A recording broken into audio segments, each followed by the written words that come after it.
as minhas coisas. This call is now being recorded. O celular fala quando começa a gravar. Eu tava vendo as minhas coisas no computador, organizando, procrastinando, entendeu? Para fazer, para estudar um artigo e tal, um artigo ou um capítulo e tal. E daí eu cheguei na minha pasta de livros e artigos que algum dia eu selecionei, fiz download e pensei assim, olha, esse livro aqui vai me render alguma depois de um tempo. Aí eu vi um livro lá escrito, chamado O Corpo Guarda as Marcas. Aí eu nossa, me deu calor só de pensar. Eu falei assim, produtor.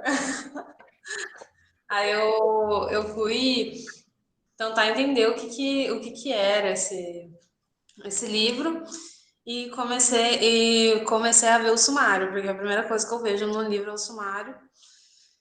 Tenho que admitir que eu não sou uma das melhores leitoras, assim. Antigamente eu não lia prefácio, até entender que prefácios têm sua importância aí. E daí eu comecei, daí eu vi o sumário e pensei, é um livro para se ler inteiro, mas eu quero alguma coisa específica agora porque eu gostei do tema. Fui direto para esse capítulo que eu usei nesse slide, né? Que eu vou fazer essa reunião, essa apresentação sobre esse capítulo.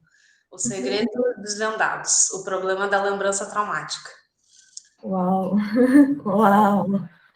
Faz uma introduçãozinha, só pra gente constar nos YouTubes. Tá bom. Olá, gente! Essa é a nossa terceira reunião do grupo da Annelisa, desculpa.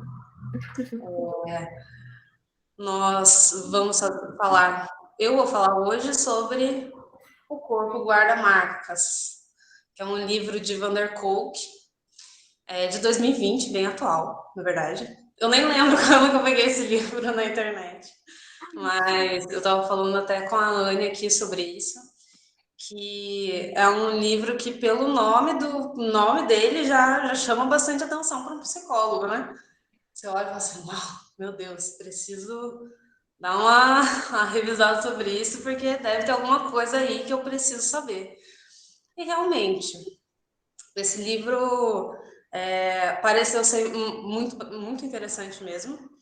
E eu fui vendo o sumário e é uma proposta de leitura de livro inteiro, com certeza, mas teve um tópico que me chamou mais atenção, que foi esse dos segredos desvendados, que é o problema da lembrança traumática. E é um capítulo de livro que eu li com muita facilidade, assim. Eu acho que tinha umas 20 páginas, que é relativamente pouco, mas eu li com muita facilidade mesmo. Tanto que depois, quando eu decidi fazer a reunião sobre esse capítulo, eu fui ler de novo e eu vi que era um capítulo muito pesado. Era uma leitura leve, só que sobre um assunto muito difícil de tratar. Então, eu fiz algumas adaptações para esse slide, para essa apresentação, porque não tem necessidade de colocar algumas coisas e tal. Então eu vou falar sobre o conceito desse capítulo, sobre o que ele representa, o que significa tudo isso e o que o autor estava querendo mostrar com esse capítulo mesmo. Vou começar então falando sobre a citação que ele fez no início desse capítulo, que é estranho que todas as lembranças tenham essas duas propriedades. É do slide seguinte, daqui a pouco a Anne muda. São sempre muito silenciosas e isso é o mais impressionante. E mesmo que as coisas não tenham se passado desse jeito na realidade, ainda assim elas têm essa propriedade. São aparições mudas e que falam por meio de olhares e gestos, sem palavras e silenciosos. E é precisamente esse silêncio que me perturba. E essa foi uma citação de Éric Maria, de Nada Novo no Front. E, como eu disse no início, pode mudar também, já pode mudar. Esse capítulo, ele é muito pesado, porque fala sobre um caso que é relativamente pesado. Relativamente não, é realmente pesado, na verdade. Então, é algo que eu senti que eu precisava falar sobre o porquê citar esse caso. Já que é um caso que pode servir de gatilho, infelizmente. É realmente pesado o caso, então eu não vou colocar nenhum exemplo como está escrito no livro, então quem quiser ver, a gente manda o link, eu mando o link, eu mando o PDF. Mas ainda assim eu senti essa necessidade de explicar o porquê que eu gostaria de falar sobre isso. E eu coloquei nesse slide, aliás, quando eu fui montando os slides, eu vi que ele é muito diferente do primeiro slide que eu fiz na primeira reunião, e eu senti que isso trouxe isso significa, né, uma insegurança da minha parte de falar sobre esse caso. Então, é claro que além de ser muito mais simples de explicar os pontos específicos que eu vou trazer, é também uma forma de eu montar essa leitura sem abusar de nada, sabe? Sem abusar de nenhum exemplo, porque é um caso interessante, mas não vem ao caso realmente. O que a gente pretende o que eu pretendo com essa apresentação é falar exatamente sobre o que está escrito nesse slide. O primeiro objetivo com isso é entender que o autor do livro explica como notar esses sinais de memória traumática. E ele exemplifica isso com experiências de memórias traumáticas e comuns. Ele fala especificamente de um caso que ele teve dentro do consultório, que foi uma entrevista judicial. Então, esse é um dos objetivos. O segundo objetivo é porque nós geralmente, ocasionalmente, na verdade, nos deparamos com casos que existe uma dúvida sobre a fidedignidade, ou seja, sobre a realidade e a confiança da memória. Então, a gente pode, muitas vezes, não saber como agir sobre isso. E, por terceiro objetivo, eu gostaria de explanar, né, que os traumas são traumas. Eles atualmente, infelizmente, não é possível usar esses recursos no tribunal, felizmente ou infelizmente, enfim. Mas dentro do consultório, a gente precisa entender que os traumas são reais. E isso, independente se acontece no mundo interno ou externo, né? Então, vamos falar sobre o caso Júlia. É um caso que saiu na mídia e chegou para ele, né, para fazer uma entrevista judicial. E o paciente tinha 25 anos, era policial militar de uma base da Força Aérea, e ele recebeu baixa administrativa após acessos epiléticos 10 dias antes de ser integrado ao cargo definitivamente. Então, só deixa eu pegar minhas coisas aqui, minhas anotações mais contundentes, assim. Ele é o segundo filho de 5 que teve uma relação difícil, uma história difícil com a sua mãe e com seu pai, porque eles se separaram quando ele tinha 6 anos. O pai não aguentava mais ficar perto da mãe, porque ela tinha tinha uma situação emocional bastante instável, então ele não aguentava mais isso e o pai saiu de casa por causa disso. Mas ainda assim, ele sempre foi uma pessoa muito ativa na faculdade, não, mas nos ensinos posteriores a isso. Ele sempre foi bastante atleta, assim, sabe? Ele gostava bastante de, de, de estimular o corpo dessa forma. Ele tinha esse costume de mais esportista. E ele ainda assim não tinha nenhum apego pelo próprio corpo. Ele sentia vergonha do corpo, ele não se sentia bem. Ele chegou a dizer que ele tinha ódio pelo próprio corpo.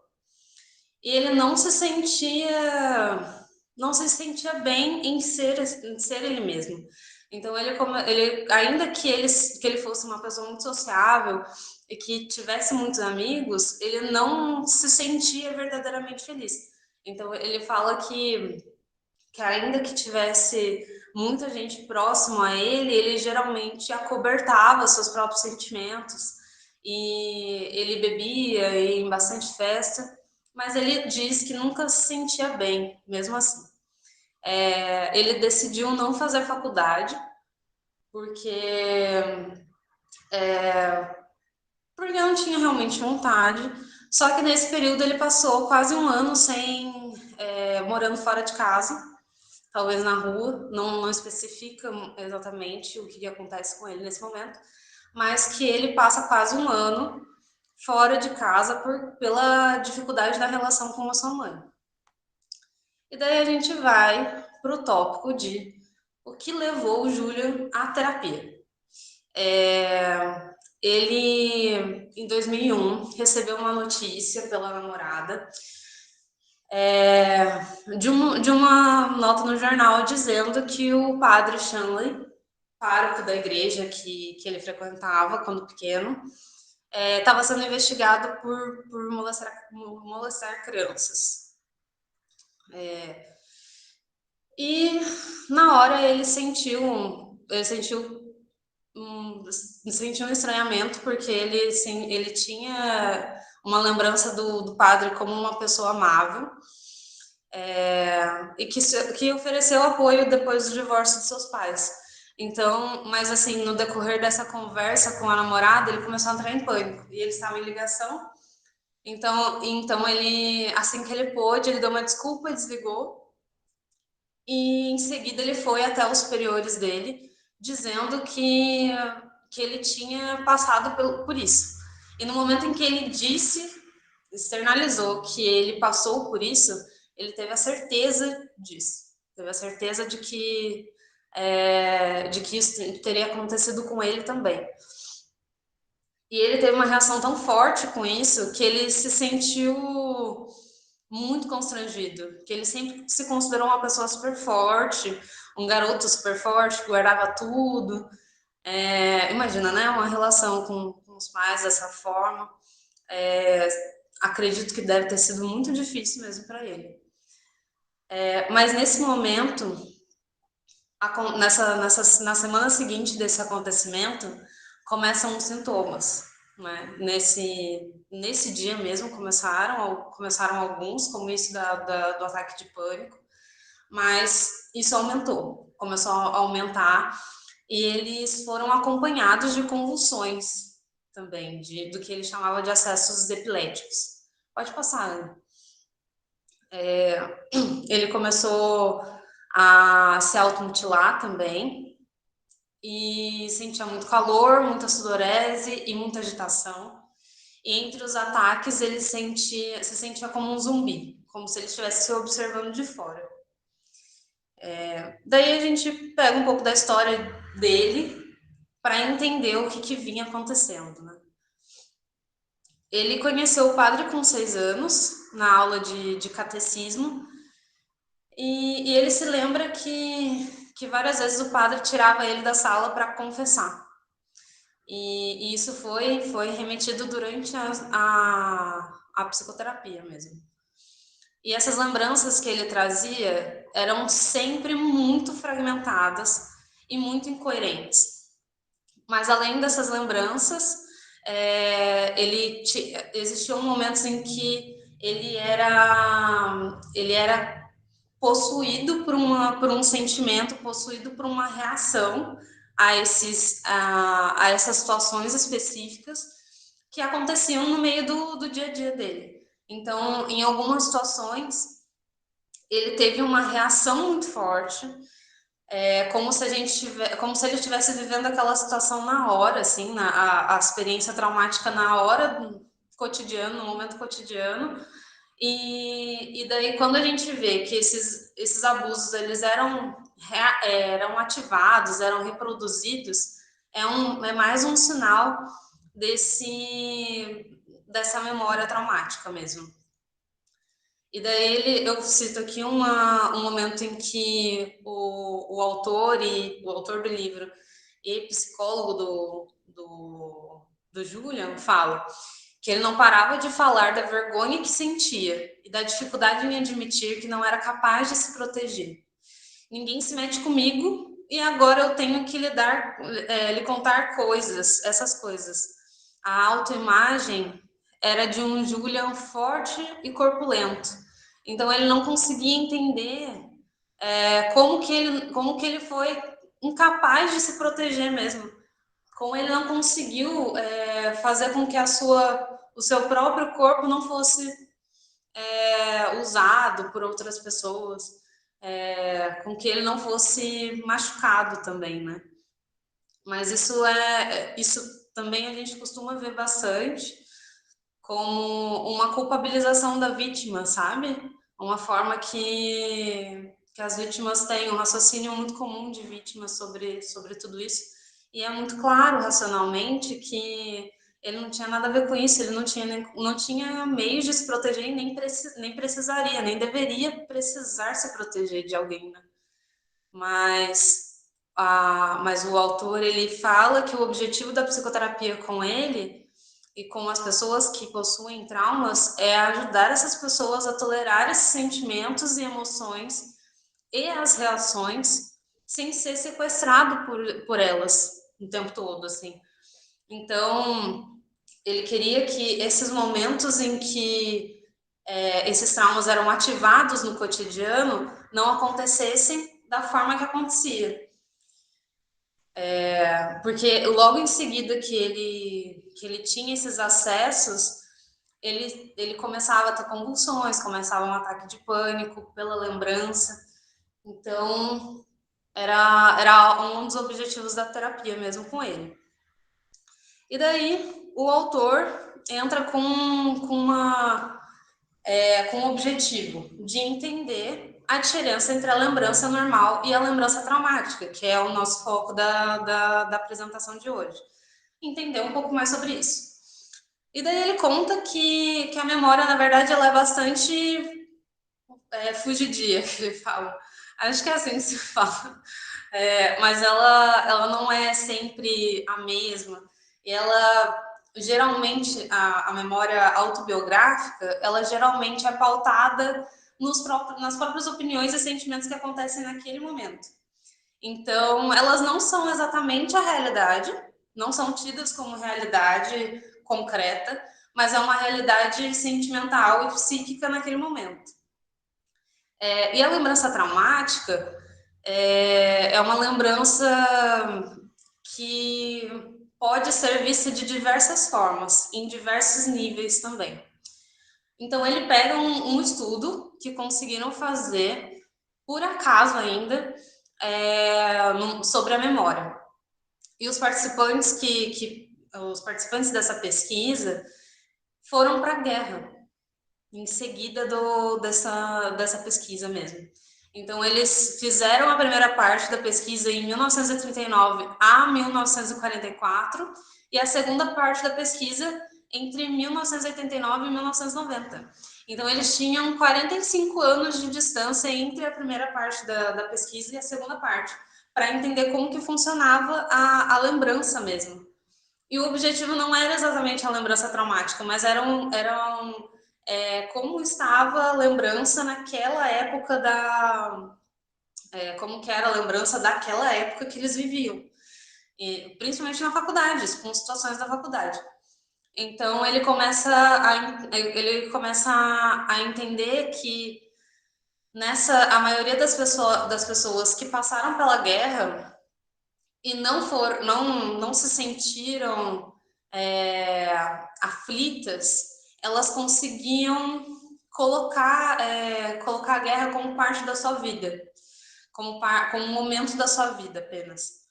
Mas quando a pessoa voltava traumatizada, ela tinha a mesma história, sabe? Essas pessoas que foram selecionadas foram pegas também nesse período em que eles iam e voltavam da guerra, participaram da pesquisa e voltaram anos depois para falar sobre as mesmas memórias. E eles percebiam que as memórias traumáticas de pessoas de guerra são muito reais, são as mesmas histórias. Mas tinha ainda alguma diferença entre a memória traumática, que era essa história que é completamente real, assim, fidedigna ao que aconteceu, exatamente como ele contou da primeira vez, que vinha num sentido vinha com uma diluição desse sentimento. Então essas situações eram trazidas com menos horror, sabe? Com menos terror da história e mais os fatos, mais as coisas um pouco mais elaboradas. E isso geralmente é o que a gente faz quando a gente tem uma psique um pouco mais fluida, assim, quando é possível ter recursos psíquicos para lidar com esses traumas. Então, quando eles viam isso, eles perceberam que tem alguns níveis de trauma que causava diferentes situações. Então, assim, quando a gente fala sobre recordar ou não de grandes detalhes, eles trazem que depende do quanto o momento foi significativo para essa pessoa, e quanto que aquilo causou adrenalina, sabe? Gerou adrenalina no corpo. Então ele fala até que quando a gente se lembra de insulto e mágoa, é o que é mais comum, porque aquela sensação, aquele sentimento de ser alvo de um insulto gera mais adrenalina. Então a gente, mesmo que a gente não se lembre da fala em si, a gente se lembra do sentimento por aquela pessoa que nos insultou. Mas os estudos indicam que quando uma determinada quantidade de adrenalina chega no sistema por causa de situações traumáticas, ele se sobrecarrega e a gente entra em choque, a gente não se lembra de tudo. E em muitos casos acontece até uma paralisação do sistema mesmo, uma paralisação da associação da memória. Então ele traz em outro capítulo até desse livro imagens de como o cérebro funciona quando ele acessa esses pontos de memória. E ele conta que a atividade cerebral que é ativada nesses picos de estresse são as áreas emocionais. E as áreas racionais se fecham completamente. Então, tudo que... Eu cheguei até a colocar um trechinho do livro, porque é bem específico isso, mas é muito importante de entender, que ele fala que quando se reativam vestígios da memória dos sons, imagens e sensações originais, o lobo frontal se fecha, incluindo a região que traduz sensações em palavras. O 4 é uma nota de rodapé, tá bom? A região que cria nosso senso de localização no tempo e o tálamo, que integra as sensações recebidas como os dados brutos. Então, como parte do cérebro que é racional, que é localizadora, que é centralizadora, desativa, só a parte emocional se mantém, aquela parte emocional fica responsável pela lembrança daquele trauma. Então, ele não necessariamente sabe a história, não sabe, as pessoas que passam por um trauma desse tipo não sabem exatamente a história, não sabem exatamente o que aconteceu, mas eles têm algumas sensações que ligam esse trauma a ele, ligam as experiências a esse trauma. Então, isso, quando eu vejo isso, eu lembro de como a gente estuda na faculdade a construção cerebral e qual que quais são as etapas da construção dele. E isso me remete muito que eu nem lembro, acho que é um artigo que eu li sobre isso também, que fala sobre o tronco encefálico e a região límbica serem as partes mais primitivas do cérebro. Então, é como se realmente o cérebro se protegesse para usar todos os instintos para lidar com isso. Que é uma coisa realmente interessante de se ver, né? E depois também, quem quiser, a gente coloca aqui embaixo o link do livro no Drive, né? Para ver essas imagens que eu não coloquei aqui. Então, o autor, ele cita 3 grandes filósofos estudiosos que vão tratar sobre o trauma, vão falar sobre o trauma. Primeiro, ele cita Martin Charcot, que é um estudioso que fala sobre o trauma, mas ele tenta sistematizar o que acontece no trauma, sabe? E daí acaba que o próprio autor desse livro fala que, apesar dele trazer grandes pontos específicos que são muito relevantes para entender o trauma, ele não é o que ele mais usa, porque o Janet é o estudioso que mais vai em direção à cura disso e o tratamento disso, que era realmente a intenção do Coke, né? Então, ele fala que o Charcot, ele traz essa ideia da lembrança ser corporalizada e não ter a linguagem, por causa dessa desativação do cérebro racional. Então, acaba que o cérebro ele cinde mesmo, acontece uma cisão no cérebro que separa o racional do emocional. E causa essa ausência de linguagem mesmo, que não é possível expor em palavras o que literalmente está acontecendo na cabeça dessa pessoa naquele momento. E daí o Piaget juntei todos os dois nomes. O Janet, ele traz que essa experiência de um intenso estímulo emocional causa o que a gente chama atualmente de estresse pós-traumático, né? De transtorno de estresse pós-traumático. E depois do trauma, a pessoa costuma repetir de maneira automática certas ações, emoções e sensações relacionadas a ele.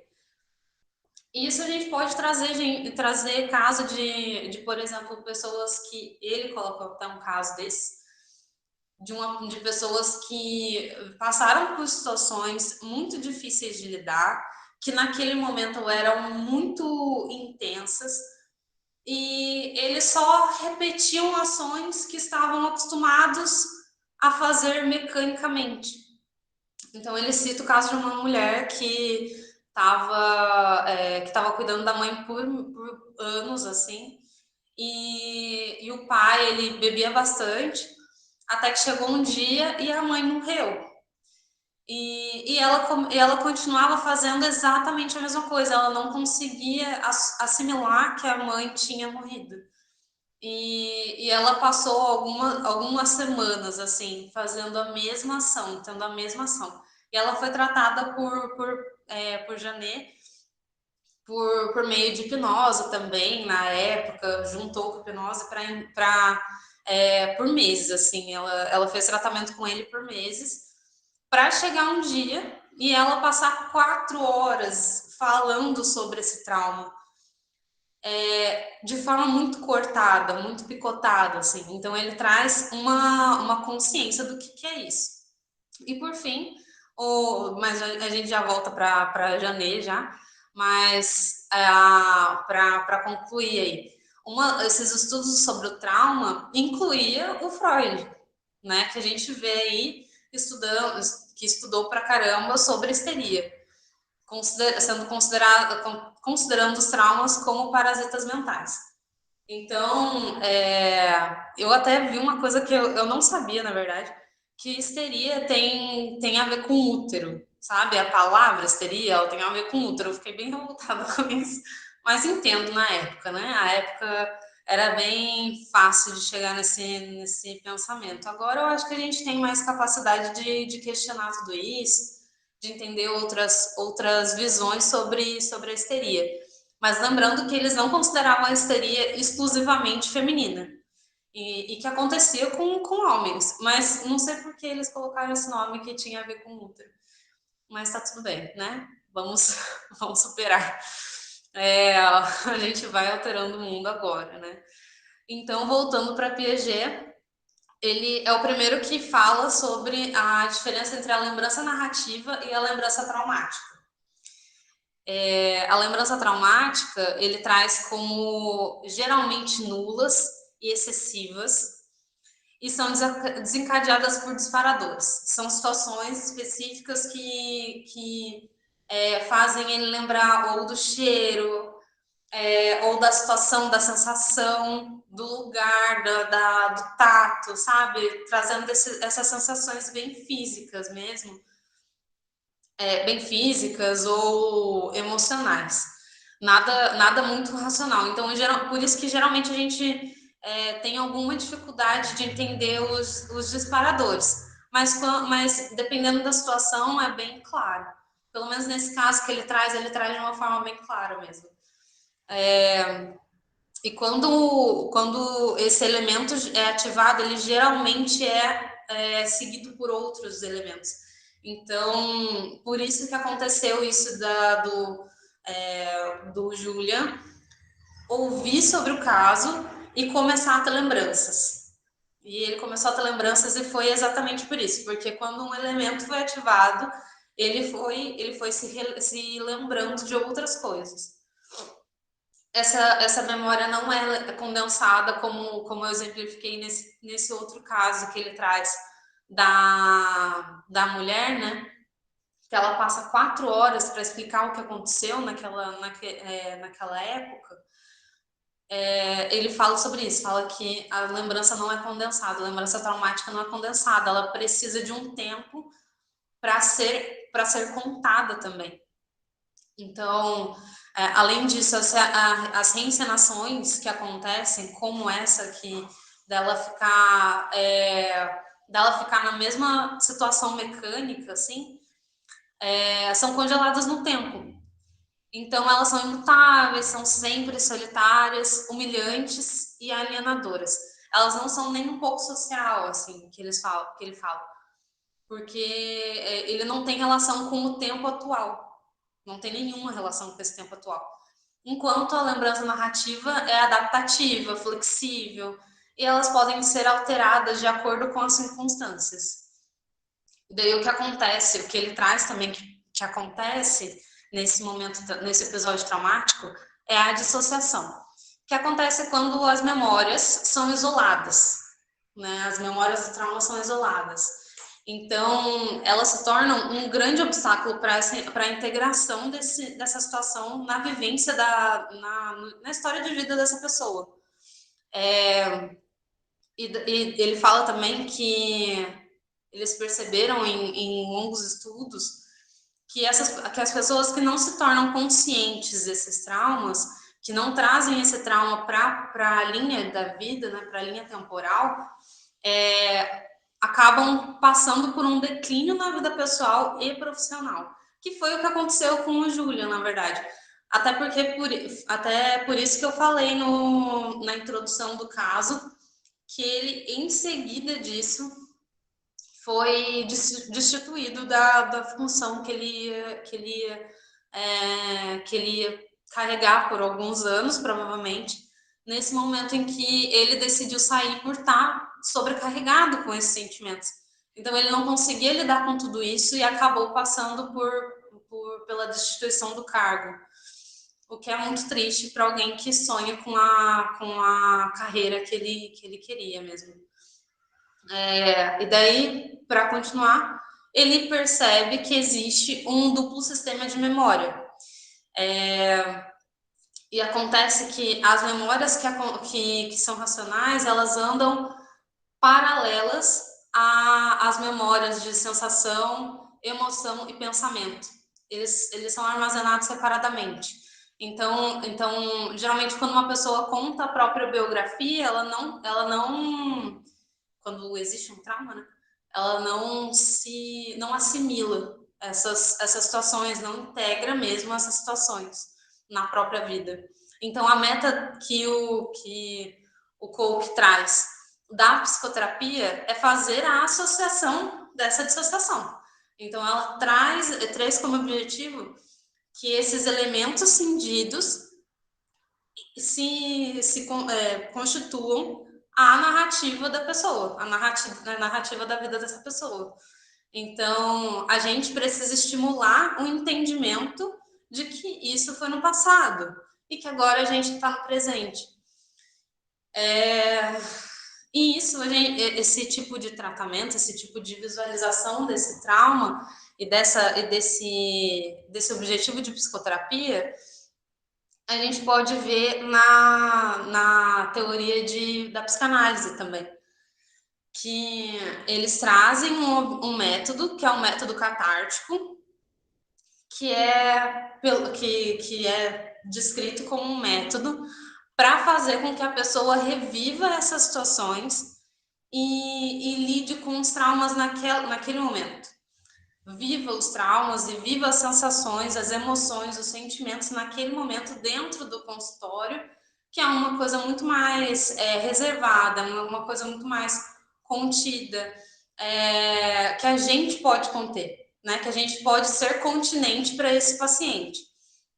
Então, fazendo isso, existe um termo, né, que eles chamam que isso de reviver essas situações e ter as sensações e ter a reação naquele momento, no momento da psicoterapia, a gente chama de abreação, que é realmente um tratamento. Então, quando a pessoa passa por isso, já existem milhares de exemplos de casos que isso deu muito certo, isso foi empírico, é um método mesmo da psicanálise.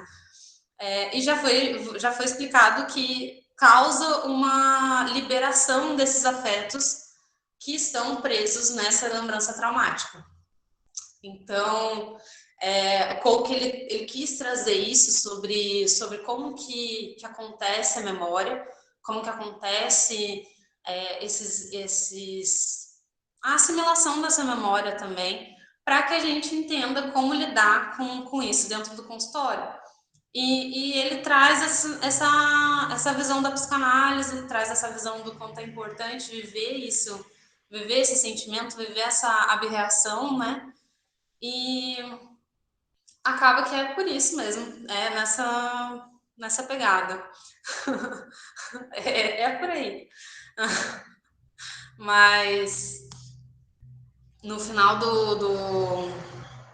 no final desse capítulo, eu comecei a ficar assim, mas cadê o final do caso do Júlio?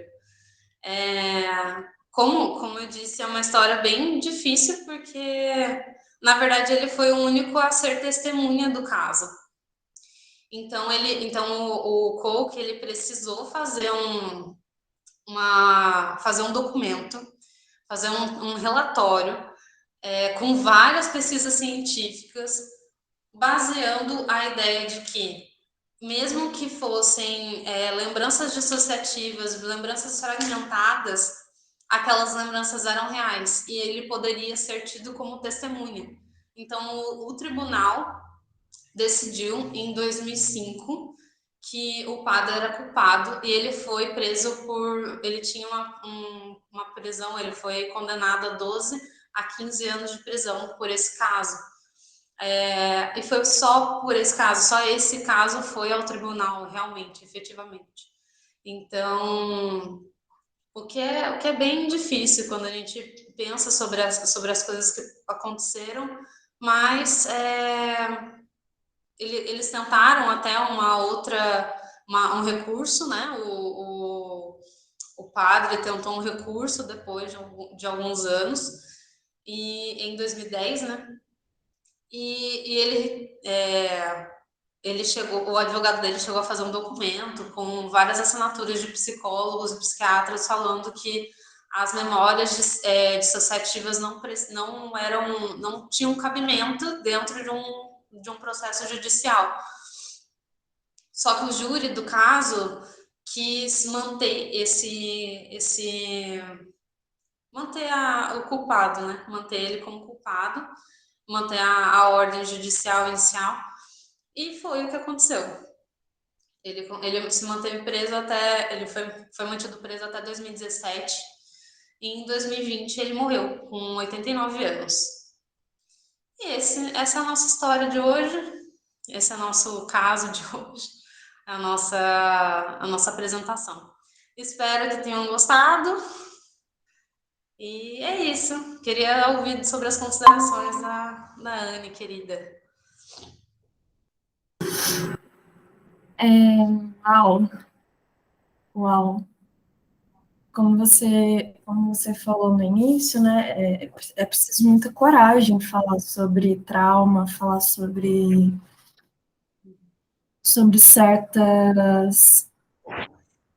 certos assuntos, né, que normalmente não são ditos na terapia, né, ou não são ditos na vida, né, porque na terapia sempre chega pra gente, sempre chega um caso assim.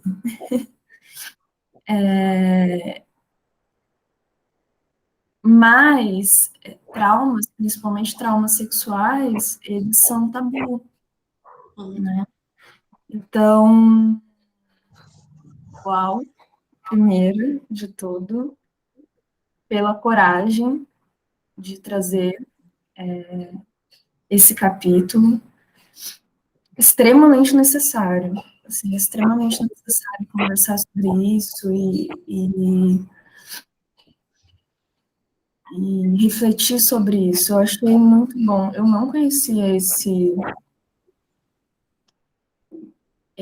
livro. Ele é recente, né? Ele é 2020. Uhum. Muito interessante. Eu tô estática ainda, sabe? Porque é muito bem tratado. É muito. Tá passando um caminhão. Ele é muito. Como que eu digo isso? Ele usa de uma delicadeza muito grande para tratar desse caso, né? E de uma profundidade muito grande. Então, eu tô chocada mesmo. Mas eu queria, assim, talvez como pergunta, você traz muito sobre Freud, né? Sobre Freud, sobre o Junot. E eu fiquei curiosa, assim, trazendo para a sua abordagem analítica, o que Jung vai falar sobre. Eu cheguei a estudar sobre isso quando eu estava vendo sobre o método catártico. Uhum. Até no próprio livro que a gente estava conversando na primeira semana, tem um capítulo específico lá que Jung fala sobre isso, sobre o método catártico, e ele expõe esse método como um método que ele usa também. Que legal. Então, ele vê isso com admiração. E ele tem um livro falando sobre a abreação, que é, na verdade, pelo menos o dicionário junguiano, traz a aberração como um conceito junguiano e não como um conceito freudiano. Uma coisa também muito interessante, né, que é explorada pela psicanálise no geral mesmo, pela psicologia analítica e pela psicanálise, que é bem interessante mesmo. Muito legal isso. Eu acho que foi um acerto, assim, ter trazido esse tema e ter trazido esse livro. Parabéns. Obrigada. Realmente, como eu disse, esse livro, ele é, pelo menos esse capítulo, ele é muito pesado, né? E, na verdade, assim, eu tentei colocar um mínimo do mínimo do caso, pelo menos nos slides, porque ele aborda com bem mais detalhes, assim. Então, realmente, há uma coisa que, se alguém quiser ler, é realmente pesado. Não é um livro fácil de ler, nesse sentido. Tem muito detalhe, esses detalhes podem ser difíceis de lidar. Então, por isso que eu disse que quando eu reparei, porque eu fiquei tão fascinada com a ideia de entender como ver uma lembrança traumática, principalmente porque foi um caso que foi para o judicial, eu queria saber como que ele deu base para esse caso, né? E isso que ficou mais na minha cabeça de como que ele deu base para isso. E daí, enquanto eu lia, o meu objetivo era entender isso. E depois, quando eu fui ler para colocar no slide, eu fiquei, como é que eu vou colocar isso no slide? Não tem condições, zero condições. Zero, zero, zero. Porque é muito intenso isso. Isso é muito feio de ler. Então, foi uma coisa que eu parei um pouco para pensar. Eu fui terminar esse negócio, era 12 da manhã. Uma neurose naquela hora, eu tinha terminado aquela hora. Porque eu fiquei estática, assim, realmente tentando entender como que eu ia trazer isso, percebendo pelo meu objetivo, e ainda assim eu quis colocar esse slide sobre o porquê de falar disso. E o fato de ser um caso judicial é uma das coisas que também me chamaram a atenção. Então, acho que foi mais por aí, assim, que eu acabei como linha de raciocínio. Muito bom.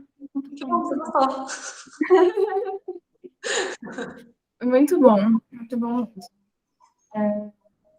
Eu fiquei imaginando você publicando uma resenha desse livro, sabe? Do jeitinho que você falou, assim.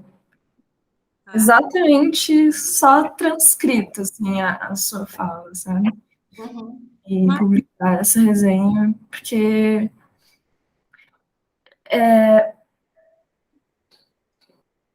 é quase como que você vai se sentir quando ler esse livro. Por que você precisa se preparar para isso, né? E o que mais existe no livro, além do caso que é muito difícil de ler, né? Então, pense nisso. Tá bom, vou pensar. Se quiser cortar por agora, podemos cortar e continuar a conversa. Então, faz um encerramentozinho aí. Bom, gente, muito obrigada. Obrigada pela presença novamente. Eu tô com muita vergonha de ver o primeiro, então eu não cheguei a ver. Uma das coisas que a gente não chegou a falar ainda, mas acho que é importante, é que a gente vai publicar assim, né? Vai estar a gente vai colocar na descrição do vídeo um link para ata, né? Dessas reuniões, para vocês terem isso por escrito mesmo. Que é bem bacana, geralmente é mais fácil de ter por escrito do que sempre ouvir, pegar anotações e tal. Então, a gente pensou nisso. Eu já fiz a ata da outra apresentação, vou fazer dessa. Vai ser bem bacana. Eu ainda não fiz. Tranquilo. Tem até também. Mas é por aí. A gente vai pensando sobre coisas para acrescentar nas reuniões. E eu agradeço muito a presença de vocês novamente. Espero que tenha aberto algum leque aí de pensamentos, algum leque de questionamentos sobre a nossa atuação. É sempre muito bom ter casos assim para a gente entender muito mais sobre como lidar com tudo isso, como ver tudo isso e cuidar do nosso julgamento, né? Cuidar do nosso julgamento e da nossa visão para dentro do consultório, principalmente. Perfeito, perfeito, Isa. Muito obrigada. Semana que vem sou eu. De novo, a Isa coloca patamares muito altos, assim, de caca crying. Patamares muito, muito altos de elaboração de questões. Mas, ok, tudo bem, vamos lá. Eu topo o desafio. Até semana que vem. Até. Para os que ficam. Beijo.